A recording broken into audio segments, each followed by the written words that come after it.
Industrial development हमने last जो chapter पढ़ा था एग्रीकल्चर, उसमें मैंने आपको एक इंडस्ट्री से इंट्रोड्यूस कराया था। वो इंडस्ट्री थी primary industry. Primary industry basically क्या कर रही थी कि रॉ मटेरियल बिल्कुल ग्राउंड से उठाकर उसको फर्दर प्रोसेस कर रही थी या इमीडिएटली कंज्यूम कर लेती है। जैसे कि एग्रीकल्चर है जो कि प्राइमरी इंडस्ट्री में आता है कि आपने क्रॉप से वेजिटेबल या फ्रूट उठाया और उसको कंज्यूम कर लिया, राइट। अब जो हम फर्दर टू इंडस्ट्रीज़ हैं उन पर इस चैप्टर में प्राइमरीली फोकस करेंगे। और वो दूसरी इंडस्ट्रीज़ की टाइप है सेकेंडरी और tertiary. Secondary industry, tertiary industry और प्राइमरी, ये तीन आपको बहुत अच्छे से पता होना चाहिए। प्राइमरी इंडस्ट्री का एक बिल्कुल सेपरेट टॉपिक था एग्रीकल्चर। और इंडस्ट्रियल डेवलपमेंट में अब आप टू फर्दर इंडस्ट्रीज से एक्सपोज होगी, यानी सेकेंडरी और टर्शरी।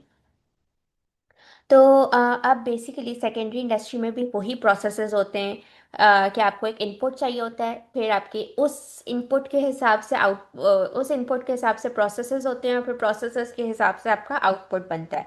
तो बेसिकली सेकेंडरी इंडस्ट्री में क्या होता है कि it changes the raw material, यानी जो प्राइमरी इंडस्ट्री से जो आपने रॉ मटेरियल आपका एक्सट्रैक्ट हुआ था from primary sector to form semi finished और अ फिनिश्ड प्रोडक्ट, कि या तो वो सेमी फिनिश्ड है या फिर एक्सट्रीमली फिनिश्ड प्रोडक्ट है। जैसे कि फॉर एग्जांपल फिनिश्ड प्रोडक्ट बिल्कुल ऐसी हो जाएगी कि मैंने रॉ मटेरियल कॉटन का लिया और कॉटन से मैंने फिनिश प्रोडक्ट कॉटन का अच्छे से कोई मैंने कपड़े बना लिए किसी बच्ची की, तो वो एक फिनिश प्रोडक्ट है। और सेमी फिनिश्ड कॉटन का क्या होगा कि वो सिर्फ कॉटन का मैंने थान बनाया है, जैसे जो बिल्कुल अनस्टिच कपड़ा होता है और आप थान से आप लेते हो और फिर आप खुद अपनी डिज़ाइनिंग करते हो। तो अपनी डिज़ाइनिंग वाला पार्ट जो फिनिश प्रोडक्ट का पार्ट था वो आपने खुद किया और आपने दुकान से जाके थान उठा लिया, ठीक है। तो कॉटन से सेमी फिनिश्ड आपने थान बनाया और थान से फिनिश प्रोडक्ट आपने क्या बनाया, कपड़े बना लिया। तो दिस इज़ द बेसिक तरीन एग्जाम्पल ऑफ सेकेंडरी इंडस्ट्री कि वो किस तरीके से फंक्शन करती है। फिर वही इनपुट्स हैं जो प्राइमरी इंडस्ट्री के लिए चाहिए, कैपिटल ऑब्वियसली पैसे चाहिए, स्किल्स चाहिए आपको to develop ideas for products and to manufacture and market them, land, raw material, power, labor। तो ये सब बेसिक बेसिक इनपुट्स हैं जो किसी भी इंडस्ट्री को चलाने के लिए आपको चाहिए होते हैं। फिर प्रोसेसेस जो होते हैं वो वीविंग है, स्पिनिंग है, डाइंग है, प्रिंटिंग, टैनिंग, ये थोड़े से प्रोसेसेस याद कर लेना। ऑब्वियसली सेकेंडरी इंडस्ट्री के प्रोसेस डिफरेंट होंगे from primary industry, because primary industry में वीविंग वगैरह डाइंग तो आप नहीं कर सकते थे ना, उसमें आप सोइंग करते हो, प्लोइंग करते हो, हार्वेस्ट कर रहे होते हो, तो उसके process are absolutely different from secondary industry के प्रोसेसेस। फिर रॉ मटेरियल वो चीज़ होती है जो कि बिल्कुल बेसिक कमोडिटी है जिससे आप फर्दर फिनिश्ड या सेमी फिनिश्ड प्रोडक्ट्स बनाते हो। उसके बाद रॉ मटेरियल्स भी जो है वो या तो प्राइमरी हो सकते हैं या सेकेंडरी हो सकते हैं। और फिर प्राइमरी इंडस्ट्री हम इसको एट लेंथ डिस्कस कर चुके हैं इन एग्रीकल्चर। यहाँ तक क्लियर है? या। ठीक है। Moving on, secondary industry is concerned with transforming materials into more useful products. Useful products जो होते हैं ना वो basically value added products होते हैं जिनको हम ज़्यादा खरीदना चाहते हैं, बिकॉज ऑब्वियसली हम वो प्रोसेसेस नहीं कर सकते ना कि मैं कॉटन उठा कर ले आऊँ डायरेक्टली और फिर मैं कॉटन से जो है वो थान तो नहीं बना सकती। उसके लिए यू नीड सर्टन मशीनरी। वो मशीनरी मेरे डोमेस्टिक यूज़ की तो नहीं हो सकती, वो इंडस्ट्री में ही मुझे मिलेगी। तो मैं एक वैल्यू एडेड प्रोडक्ट खरीदना ज़्यादा प्रेफर करूँगी एज़ कम्पेयर टू कि मैं एक रॉ मटेरियल किसी चीज़ का उठा कर लिया हूँ। फिर cotton textile industry is Pakistan largest industry. It provides employment to 50% labour force, ये आपको पता होना चाहिए। Karachi, Faisalabad are main centres of cotton textile industry. Raw cotton, cotton cloth, readymade garments are all exported to many countries. तो मैं आपको ये already बता चुकी हूँ कि रॉ कॉटन भी एक्सपोर्ट होगी, लेकिन रॉ कॉटन की जो प्राइस होगी वो कम होगी। फिर जो थान है जो यानी कॉटन क्लोथ है उसकी प्राइस थोड़ी सी ज़्यादा होगी, और लेकिन जब आपने उसको पूरा एक फिनिश गारमेंट बना दिया रेडी टू वेयर तो ऑब्वियसली उसके पैसे और ज़्यादा होंगे। तो इसीलिए जो रॉ मटेरियल होता है उसके पैसे कम होते हैं और जो वैल्यू एडेड प्रोडक्ट होती है उसके पैसे ज़्यादा होते हैं, क्योंकि उसमें आपको उस पर्टिकुलर शेप देने में उसको ज़्यादा एफर्ट लगी होती है, ज़्यादा पैसे लगे होते हैं, तो आप उससे ज़्यादा प्रॉफिट जनरेट कर सकते हो। फिर कराची में अच्छी खासी लेबर है। फैसलाबाद इसलिए आइडियल है बिकॉज वो पंजाब का एक कंट्री, और पंजाब में जो है वो सारा एग्री का काम हो रहा होता है, कॉटन वहीं से आती है, वहीं पे प्रोसेस होती है, तो इसलिए फैसलाबाद की अपनी सिग्निफिकेंस है। और वह हैदराबाद जो है वो एक अच्छी बड़ी लोकल मार्केट है सिंध में। मूविंग ऑन, कॉटन इंडस्ट्री पर आ जाओ तो कॉटन इंडस्ट्री हमारा बहुत ज़्यादा एक्सपोर्ट पोटेंशियल रखती है, और रखती भी है, और टोटल करती 60% एक्सपोर्ट है, विच is a very huge percentage, कि 60% हमारा एक्सपोर्ट सिर्फ कॉटन पर होता है। और भी इसको अगर हम फर्दर अगर हम इसको मॉडर्नाइज कर लें तो ये और ज़्यादा पोटेंशियल रखती है। 7% जीडीपी में कंट्रीब्यूट करती है। अभी के लिए नंबर याद कर लो, GDP GNP will come up in trade, उसको मैं आपको तब ज़्यादा अच्छे से एक्सप्लेन करूँगी। फिर कॉटन इंडस्ट्री को और क्या यूजेज है, एम्प्लॉयमेंट प्रोवाइड करती है। फिर वही जो मैंने आपको बताया कि cotton textiles are value added, so they earn more foreign exchange. जितनी जितनी ज़्यादा फिनिश प्रोडक्ट होगी उतनी ज़्यादा वो वैल्यू एडेड होगी, उतना उसमें आप ज़्यादा प्रॉफिट अर्न कर सकते हो। अच्छा, अब प्रॉब्लम्स क्या हैं कॉटन इंडस्ट्री के, कि it has a strong competition from South Korea and Taiwan, needs further modernisation to sustain in international market, requires more capital, international restrictions on Pakistan due to child labour. ये सारी वो problems हैं जो cotton industry को develop होने से पाकिस्तान में रोकती हैं, बिकॉज पाकिस्तान में अभी इतनी मॉडर्नाइज नहीं है। बहुत अच्छी है, 60% एक्सपोर्ट कर रही है, लेकिन again there is always a room for improvement. तो इंटरनेशनल मार्केट में हमारे कंपेटिटर्स भी हैं, साउथ कोरिया और ताइवान। और अगर हमें इंटरनेशनल मतलब by this I mean to say कि मे बी हमारा जो गारमेंट बनता हो इंटरनेशनल मार्केट में वो शायद सब स्टैंडर्ड हो, या हम कभी बहुत अच्छा गारमेंट बना के बेचते हैं और कभी हमारे गारमेंट में कोई फ्लॉ हो, तो हमारी चीज़ें स्टैंडर्डाइज नहीं होती। So this is one of the major problems that we face in cotton industry या किसी भी इंडस्ट्री में।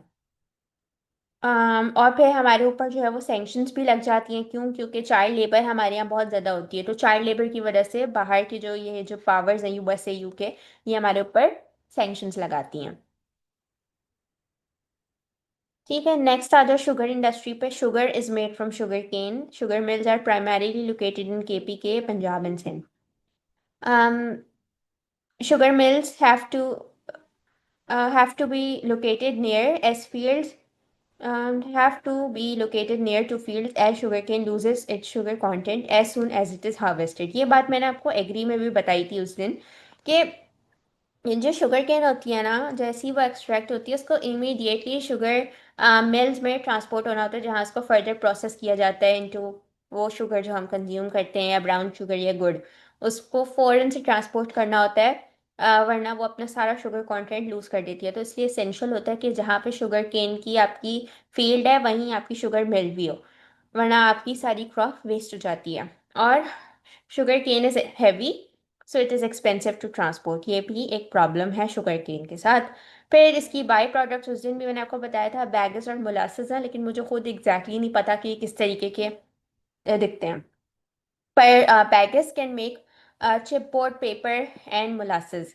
तो ये अभी एग्जैक्टली तो मुझे नहीं पता कि चिपबोर्ड के फर्नीचर वगैरह में यूज़ होती है। चिपबोर्ड के फर्नीचर्स होते हैं जो थोड़े लो क्वालिटी के होते हैं, जिसमें थोड़ा धुरधुरापन होता है। आई डोंट नो कि आपने वो कभी देखा या नहीं, लेकिन कभी जो लो क्वालिटी का फर्नीचर होता है उसको कभी वो लग जाए, चोट लग जाए, तो आप अंदर से देख सकते हो कि वो बांस बांस टाइप चीज़ होती है, तो वो उसको हम चिपबोर्ड कहते हैं।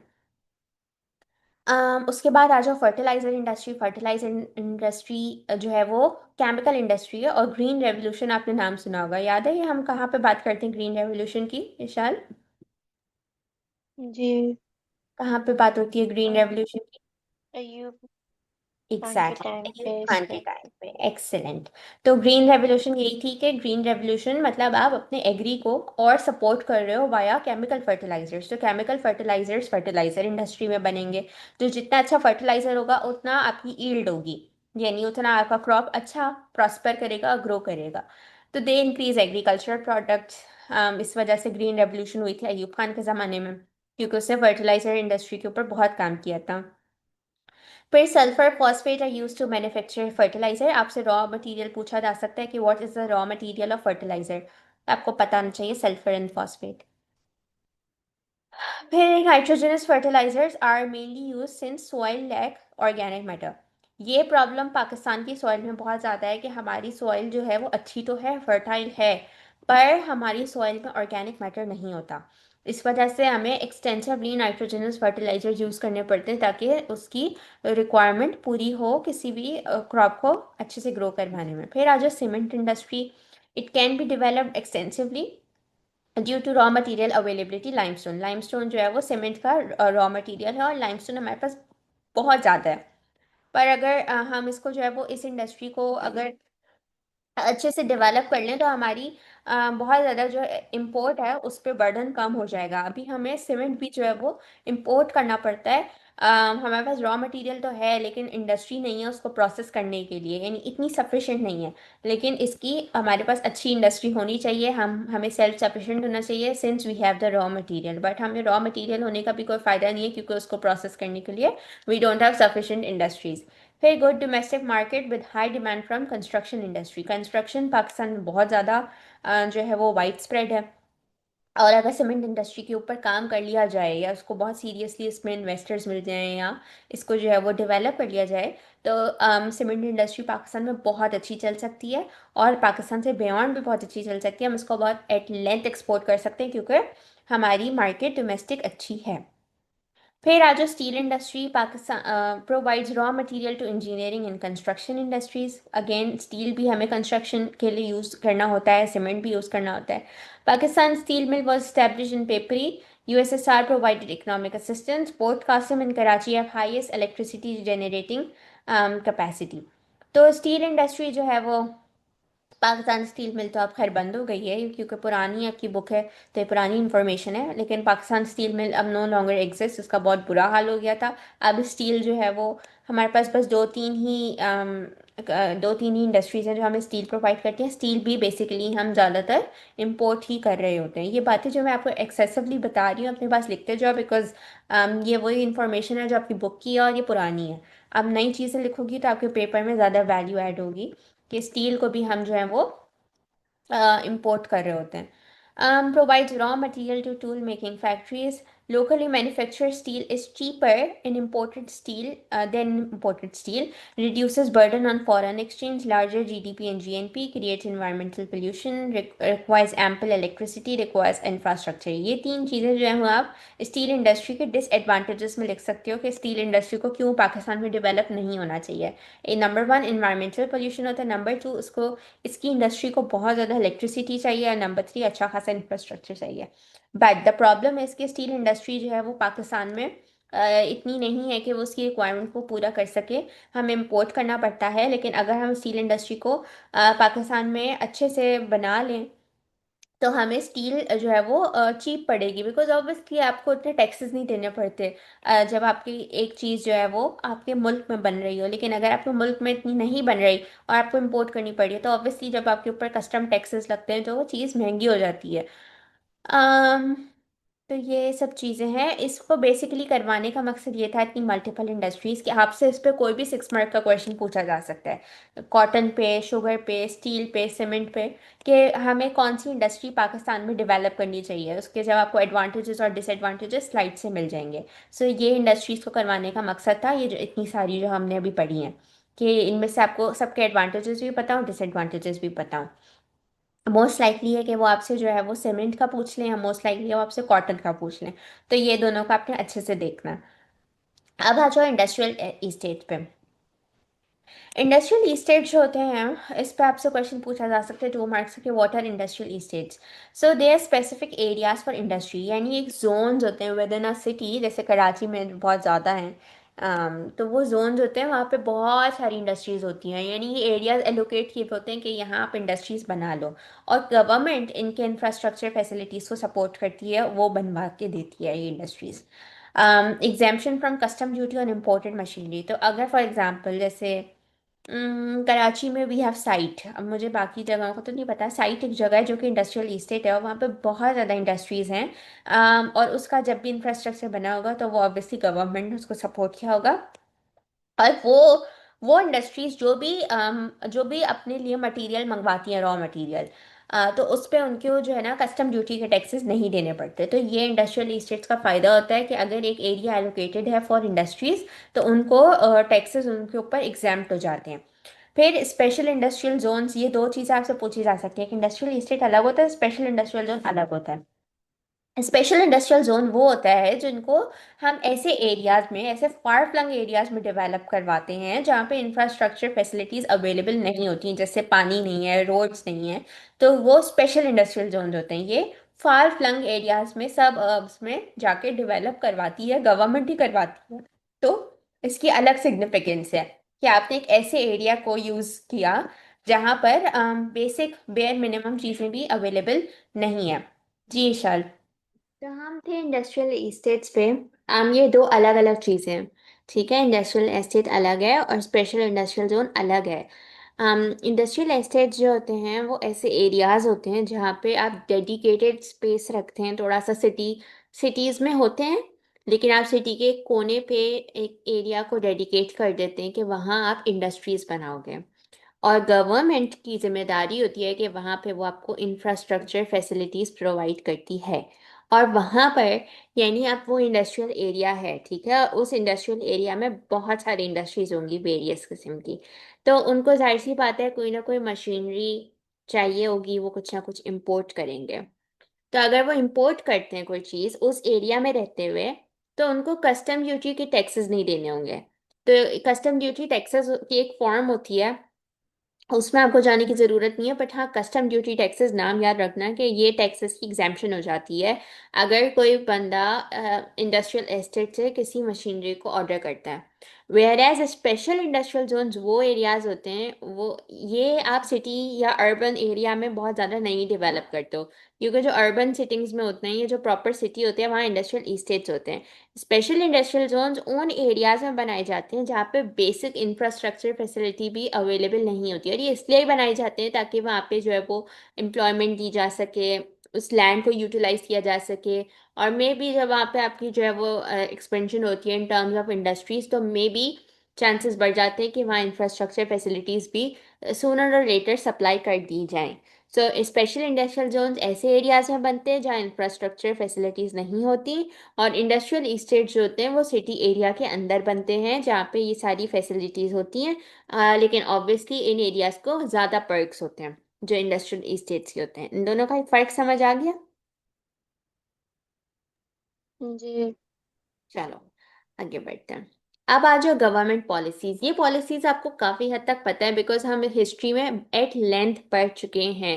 हमने डी नेशनलाइजेशन, नेशनलाइजेशन, प्राइवेटाइजेशन हमने पढ़ी हुई है। तो बेसिकली गवर्नमेंट पॉलिसी वही है जो हम हिस्ट्री में पढ़कर आए हैं, लेकिन एक आपको पता होना चाहिए गवर्नमेंट पॉलिसी के किस तरीके से इनका चेंज आया है। 1947 यानी इंडिपेंडेंस से लेकर बांग्लादेश की इंडिपेंडेंस तक, यानी 1971 तक, private sector was reluctant to invest. आपको ये बात पता है कि प्राइवेटाइजेशन जो है वो नवाज शरीफ के टाइम पर आई थी, तो अभी 71 तक प्राइवेट सेक्टर या प्राइवेटाइजेशन का भी इतना कोई कॉन्सेप्ट नहीं है। अभी आपने मुझे वाइवा भी दिया तो आपने यही बताया कि प्राइवेटाइजेशन नवाज शरीफ बहुत बाद में जाके आएगी, राइट? तो ये हालात इतने स्टेबल नहीं थे, इसलिए प्राइवेट सेक्टर जो है वो इंटरेस्टेड नहीं थी कि वो पाकिस्तान जैसे नई कंट्री में इन्वेस्ट करें। और क्योंकि हमारी गवर्नमेंटल चेंजेस ही इतनी थी, अनस्टेबिलिटी बहुत ज़्यादा थी, तो कोई भी इतना कोई इंटरेस्टेड नहीं था कि आके कोई पाकिस्तान में इन्वेस्टमेंट करे। फिर पाकिस्तान इंडस्ट्रियल डेवलपमेंट कॉरपोरेशन वो establish to invest in industries, यानी फिर पाकिस्तान को अपने ओन पर ही जो है वो इंडस्ट्रीज को स्टैब्लिश करना था, तो पीआईडीसी जो है वो बनी थी ताकि वो फंडिंग कर सके उन्हीं इंडस्ट्रीज की जो पाकिस्तान में made in Pakistan, build for Pakistan हो रही थी। फिर पीआईडीसी काफ़ी हद तक सक्सेसफुल भी रहा इन स्टैब्लिशिंग लार्ज स्केल इंडस्ट्रीज, यानी फर्टिलाइजर वगैरह, जो कि हमारी नीड भी थी क्योंकि हम प्राइमरीली एक एग्रीकल्चरल कंट्री हैं, तो हमें फर्टिलाइजर्स की ज़रूरत तो होती है। तो यही हमारी सबसे बड़ी लार्ज स्केल इंडस्ट्री बनी। फिर during 60s the country became self sufficient in agro based industries. और क्योंकि आपको पता है कि प्राइमरी इंडस्ट्री एग्रीकल्चर है, पाकिस्तान का मेन जो, यानी बैकबोन समझ लो, इट इज़ एग्रीकल्चर। तो 60s में, यानी अयूब खान का दौर जिसको हम कहते हैं कि वो बहुत अच्छा डिकेड ऑफ डेवलपमेंट था, तो वो बात ट्रू है। क्यों? क्योंकि इसमें काफ़ी ज़्यादा जो है वो इंडस्ट्रीज इस्टेब्लिश हुई थी, और वो इंडस्ट्रीज की बेशक कोई और टाइप नहीं थी, एग्रो बेस्ड ही थी, लेकिन एटलीस्ट हम जो है वो इंडस्ट्रियल रेवोल्यूशन हमारे पास भी हो रही थी। फिर आ जाओ 1972 से 77, यानी ये वो टाइम है जिसमें बांग्लादेश हमसे अलग हो गया था, यानी ईस्ट पाकिस्तान अलग हो गया था। तो उसमें जो है वो जुल्फ़िकार अली भुट्टो साहब आ गए थे, और आपको याद होना चाहिए ये कि उन्होंने जो है वो नेशनलाइजेशन की थी। नेशनलाइजेशन ऑफ इंडस्ट्रीज क्या था कि उन्होंने पब्लिक सेक्टर को इंडस्ट्रीज ट्रांसफर कर दी थी। यानी जो ओनर्स हैं उनसे लेके उन्होंने वो फेडरल मिनिस्ट्री की जिम्मेदारी लगा दी थी और उन्होंने 10 बेसिक इंडस्ट्रीज पब्लिक सेक्टर के हवाले कर दी थी। तो पब्लिक सेक्टर का हमने ये एट लेंथ डिस्कस किया था कि पब्लिक सेक्टर के पास ऑलरेडी बहुत चीज़ें थी देखने के लिए, तो उनको इंडस्ट्रीज को मैनेज करना भी मुश्किल हो रहा था। तो पेस ऑफ डेवलपमेंट इस टाइम पे स्लो हो गया था।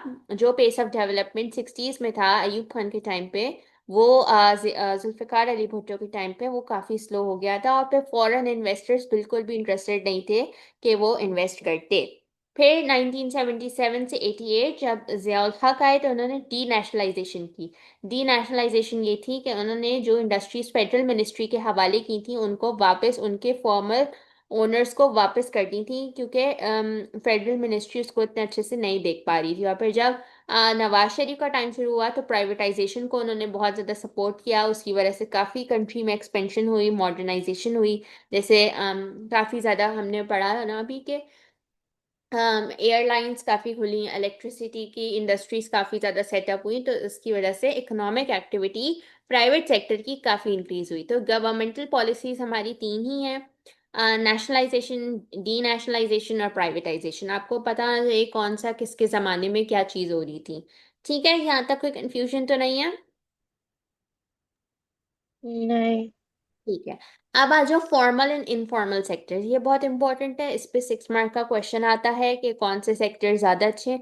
मैंने इसी में जो है वो एडवांटेजेस और डिसएडवांटेजेस लिख दिए हैं, फ़र्क भी इसी में है, तो ये स्लाइड आपके लिए सफिशिएंट होनी चाहिए when you answer for 6 mark का क्वेश्चन कि कौन सा सेक्टर होना चाहिए। अभी समझ आ जाएगा क्या मैं बताना चाह रही हूँ। देखो, फॉर्मल सेक्टर्स वो होते हैं जो कि इंस्टीट्यूशंस के होते हैं, ठीक है। फॉर्मल सेक्टर्स वो होते हैं जहाँ पे एक प्रॉपर कोई इंस्टीट्यूट होता है और वहाँ प्रॉपर एम्प्लॉयज होते हैं, वहाँ रेगुलर वर्किंग आवर्स होते हैं, एक सर्टेन वेज होती है। जैसे कोई इंडस्ट्री हम लगाएं, ठीक है, इंडस्ट्री आपने लगाई तो वो फॉर्मल सेक्टर का पार्ट बन गई। लेकिन अगर कोई छोटी सी आप चीज़ कर रहे हो, यानी घर बैठ के आपने कोई चीज़ स्टार्ट की, फॉर एग्जांपल घर बैठ के लोग जैसे बेकिंग का बिजनेस स्टार्ट कर देते हैं, तो वो इनफॉर्मल सेक्टर होता है कि वो आपकी सेल्फ एम्प्लॉयमेंट, आपको किसी ने हायर नहीं किया, वो आपकी अपनी चीज़ है। मैं इससे ये नहीं कह रही कि वो बिजनेस वेंचर जो है वो मतलब वो बिजनेस वेंचर ही है, लेकिन उसने अपने आप को खुद ही एम्प्लॉय किया हुआ है, उसका खुद का दिमागी आइडिया है, उसने कोई लार्ज स्केल पे नहीं करा हुआ। तो वो सेल्फ एम्प्लॉयमेंट ऐसी डिफरेंशिएटिंग फैक्टर होती है। यानी अनटिल एंड अनलेस कि वो उसको बहुत ज़्यादा कमर्शलाइज ना कर दे, उसके लिए प्रॉपर लैंड ना ले ले, बेकरी पूरी ना बना दे, तो दैट इज अनदर थिंग। लेकिन फॉर्मल सेक्टर्स जो होते हैं वो ऐसे ही होते हैं कि आपके पास एक बड़ा लैंड होता है, उसमें आपके पास बहुत सारे लोग होते हैं जो आपके लिए काम कर रहे होते हैं, रेगुलर वर्किंग आवर्स होते हैं। बिकॉज इनफॉर्मल सेक्टर में आज मुझे ऑर्डर आया कल ऑर्डर ना आए, तो इनफॉर्मल सेक्टर में बहुत ज़्यादा अनसर्टिनिटी होती है। और कोई आपके मतलब फॉर एग्जाम्पल मुझे आज ऑर्डर आएगा तो मैंने आज काम कर लिया, लेकिन मुझे कल कोई ऑर्डर नहीं आया तो फिर मैं कल कोई काम नहीं करूंगी, तो इसका मतलब है कि आपके इरेगुलर वर्किंग आवर्स हैं और आपको नहीं पता कि आप मंथ में कितना अर्न कर लोगे। लेकिन जो लोगों को आप एम्प्लॉयमेंट देते हो इन द फॉर्मल सेक्टर, उनको पता होता है कि उन्हें मंथ एंड पे कितनी सैलरी मिलेगी, राइट। तो वो एक फॉर्मल सेक्टर होता है जिसमें रेगुलर वर्किंग आवर्स होते हैं, यूजुअली 9 to 5 या 9 to 6। उसमें मंथ एंड पे उनकी वेजेस जो हैं वो डिफाइंड होती हैं कि अगर 37,000 मिले हैं तो 37 मिलेंगे। फिर क्योंकि वो इंडस्ट्री होती है प्रॉपर, उनके पास प्लांट होते हैं, तो उनका हमेशा स्टैंडर्ड जो होता है वो मेंटेन्ड रहता है, उनकी क्वालिटी जो है वो हमेशा मेंटेन्ड रहती है। और यूजुअली ऐसे सेक्टर्स में मेल्स ही ज़्यादा होते हैं, लीगल होती है, रजिस्टर्ड होती है और उसके प्रॉपर ऑफिसेज होते हैं। तो ये फॉर्मल सेक्टर की कहानी है कि फॉर्मल सेक्टर बड़े स्केल पर होता है, ठीक है, बड़े। यानी अब फॉर एग्जांपल कॉटन की इंडस्ट्री है तो वो फॉर्मल सेक्टर है। मैं कॉटन की इंडस्ट्री मैं अपने घर में नहीं खोल सकती, क्योंकि उसके लिए जो चीज़ें रिक्वायर्ड होंगी वो मेरे घर से नहीं पूरी हो सकती। तो लेकिन हाँ, ये हो सकता है कि उस कॉटन के फैब्रिक से मैं अपने घर पे कपड़े सीना शुरू कर दूं। बट वंस अगेन वो इनफॉर्मल सेक्टर की बात होगी, क्योंकि मैंने खुद ही अपने आप को एम्प्लॉय किया हुआ है, मैं खुद ही कपड़े सी रही हूँ। और बिक गए तो बिक गए, नहीं बिके तो नहीं बिके, राइट। तो वो होम बेस्ड यूजुअली जो बिजनेसेस होते हैं जो छोटे स्केल पर होते हैं वो इनफॉर्मल सेक्टर्स होते हैं, क्योंकि इसमें आप घर पे काम कर रहे होते हो, आपने इसको रजिस्टर नहीं किया हुआ होता। कभी आपका प्रोडक्ट बहुत अच्छा होता है, कभी आपका प्रोडक्ट अच्छा नहीं होता, और इसमें यूजुअली फीमेल्स और बच्चे ही इसको संभाल रहे होते हैं। ये क्लियर है, हम्म। दोनों सेक्टर्स? जी। चलो ठीक है।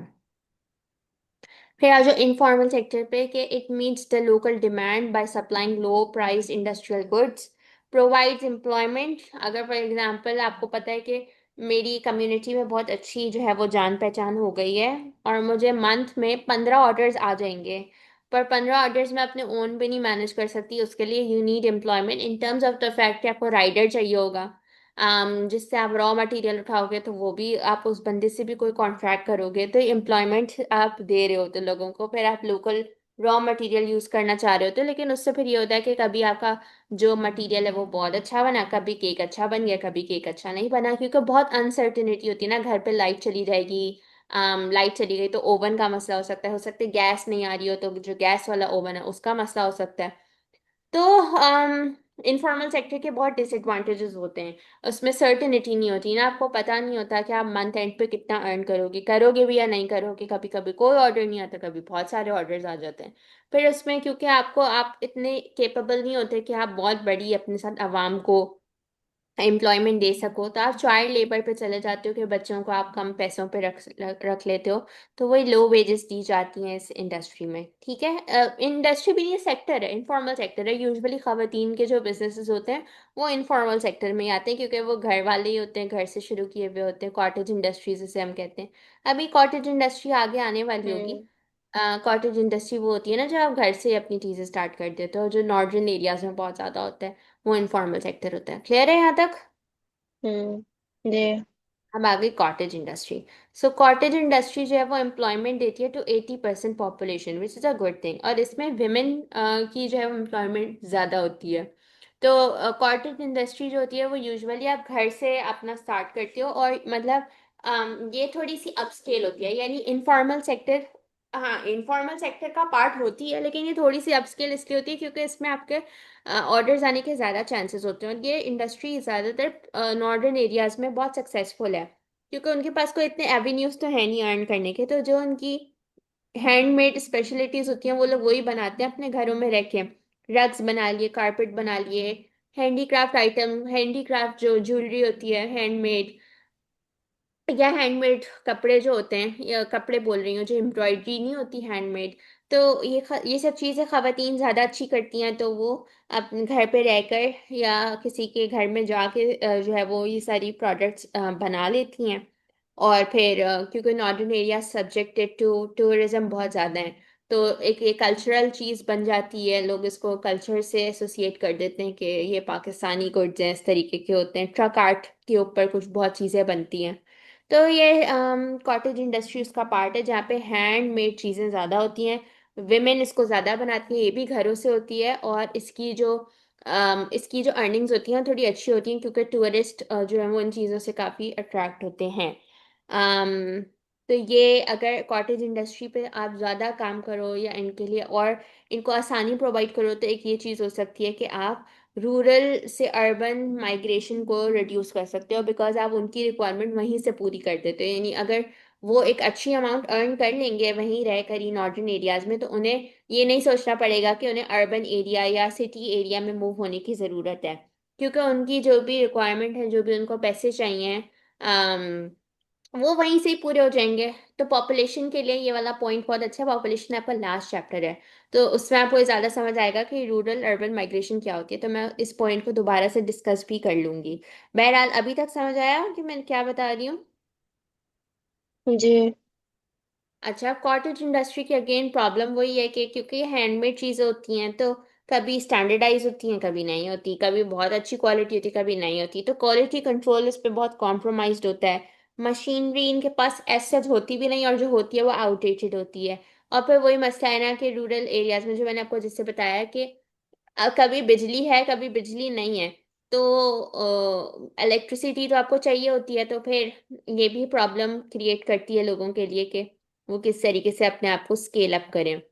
फिर आ जाओ स्पोर्ट्स इंडस्ट्री, पाकिस्तान की बहुत अच्छी इंडस्ट्री है। सियालकोट की जो सिटी है वो बहुत ज़्यादा मानी जाती है स्पोर्ट्स इंडस्ट्री के हवाले से, बिकॉज यहाँ बहुत चीज़ें बनती हैं, सिर्फ स्पोर्ट्स की नहीं, मेडिसिन के जो सर्जिकल इंस्ट्रूमेंट्स होते हैं वो भी बहुत ज़्यादा सियालकोट में बनते हैं। तो रॉ मटेरियल यहाँ पे बहुत ज़्यादा है उसका, रबड़। रबर से जो है ना चीज़ें आप काफ़ी सारी बना लेते हो। तो Sialkot is known for sports industry and surgical instruments. और जो उसकी चीज़ें बनती हैं वो दुनिया भर में एक्सपोर्ट होती हैं। तो स्पोर्ट्स इंडस्ट्री भी बहुत अच्छी है, अगर इस पे काम किया जाए तो ये बहुत सक्सेसफुल हो सकती है। फिर इन्वायरमेंट पे क्या इम्पैक्ट आता है इंडस्ट्रीज़ का? नॉइस पोल्यूशन आती है।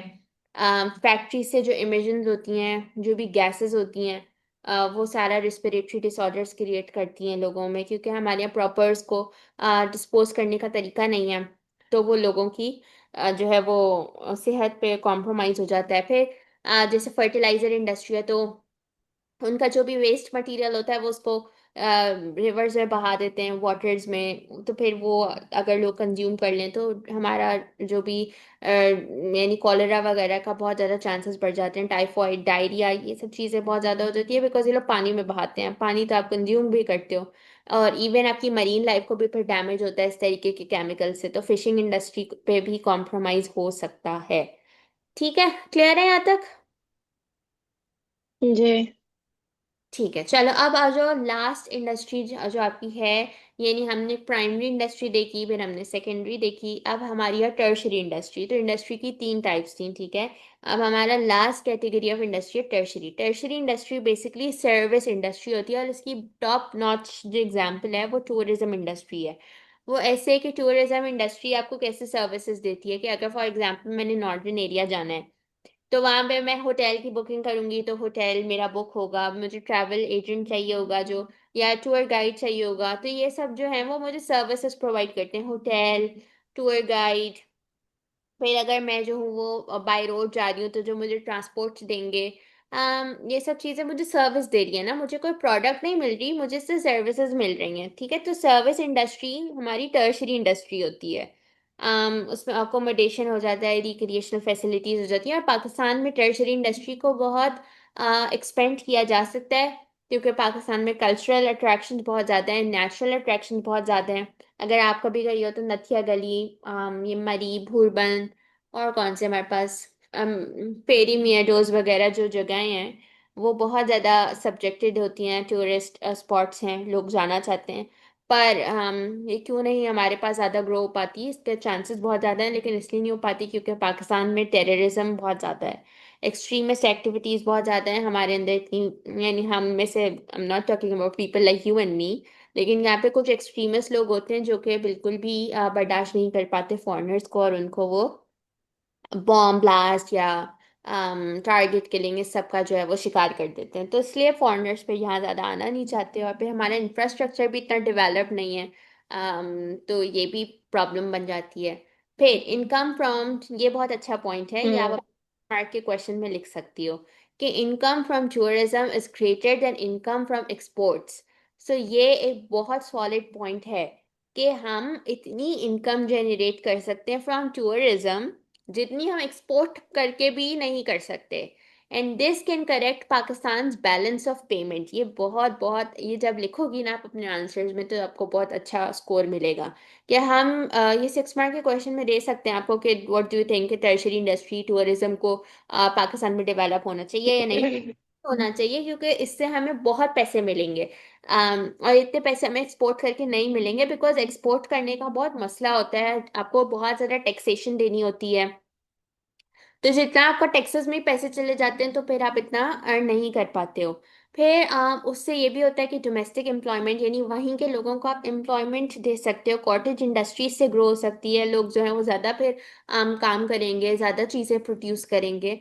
और फिर टूरिज्म का प्रॉब्लम ये है कि सिर्फ सीजनल एम्प्लॉयमेंट, आप पूरे साल तो नहीं पाकिस्तान लोग आ सकते ना, बिकॉज पूरा साल तो वर्किंग ईयर होता है, सिर्फ वेकेशंस में ही आ सकते हैं, विंटर ब्रेक या समर ब्रेक में। तो ये एक प्रॉब्लम है टूरिज्म के साथ बहुत मेजर, कि सीजनल एम्प्लॉयमेंट ही हो सकती है। People don't come to Pakistan round है, मतलब this is a very generic formula, पूरे साल तो कोई भी नहीं घूम फिर सकता, क्योंकि स्कूल्स होते हैं, कॉलेजेस होते हैं, जॉब्स होती हैं। तो जाहिर सी बात है। और एक ये डिसएडवांटेज हो सकता है कि वहाँ नॉर्दर्न एरियाज में अगर बहुत ज़्यादा टूरिज्म हो गई तो उनका लोकल कल्चर भी डिस्ट्रॉय हो सकता है, बिकॉज फिर वो कहीं ना कहीं इन्फ्लुएंस होना शुरू हो जाएंगे बाहर के लोगों से, और फिर वो वैसा अपने आप को करने की कोशिश करेंगे, तो this might damage the local culture.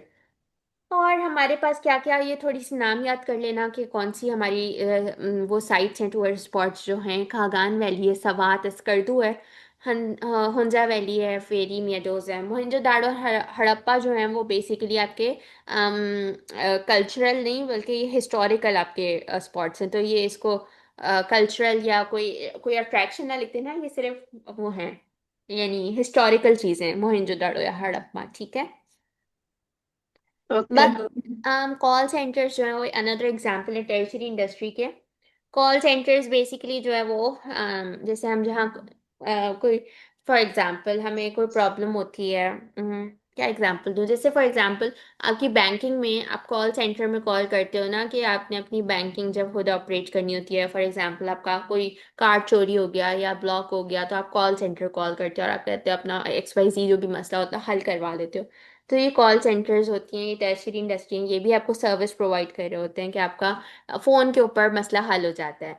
ये बैंकिंग के साथ भी है। ये जो है वो फॉर एग्जांपल आपका कोई यानी जैसे मेरा वाईफाई ख़राब है तो अगर मैं स्ट्रॉन्ग फाइबर को कॉल करूँगी तो उनका कॉल सेंटर मुझे रिस्पॉन्ड करेगा कि हाँ उन्होंने मेरी कंप्लेन कर दिया, मुझे कहीं जाना नहीं पड़ा, मैंने कॉल पे ही अपना मसला हल करवा लेना है। और कहाँ कहाँ आपको चाहिए होता है, इलेक्ट्रिसिटी का जो ऑफिस होता है, कभी लाइट चली जाती है तो आप इंक्वायरी कर सकते हो उनको कॉल करके। तो ये सब कॉल सेंटर्स हैं जो कि आपके टेलीफोन कॉल्स के ऊपर मसले सुलझा देते हैं, और ये भी बहुत बड़ी इंडस्ट्री है जो कि एम्प्लॉयमेंट देती है। तो यहाँ से भी अच्छा खासा जो है वो पैसे जनरेट हो सकते हैं। ठीक है, तो ये सब आपकी मल्टीपल इंडस्ट्रीज हैं, जो कि आपके चैप्टर में भी हैं और पाकिस्तान में भी हैं। तो इसको अच्छे से आंसर करना आना चाहिए। ऑलमोस्ट मैंने हर इंडस्ट्री को टैप इन किया है जो आपसे पूछी जाती है। कुछ 6 मार्क के मैंने बता दिए कि कौन कौन से इस पे। अच्छा, इंडस्ट्री और एग्रीकल्चर वो टॉपिक है जो आपके पेपर में आता ही आता है, मतलब इस पे कोई दो राय नहीं है। 5 क्वेश्चंस होते हैं आपके ज्योग्राफी के पेपर में। तो पांच पांच में मल्टीपल सेक्शंस होते हैं। 5 में से 3 आपने लाजमी अटेंड करने, मतलब 3 जो है वो कंपलसरी है, यू हैव टू। उस पे से वो 5 होते हैं और आप अपनी मर्जी से उनमें से कोई भी 3 अटेम्प्ट कर सकती हो। तो मैं बता रही हूँ कि उन 5 में फॉर श्योर एग्रीकल्चर और इंडस्ट्री का क्वेश्चन होता ही है।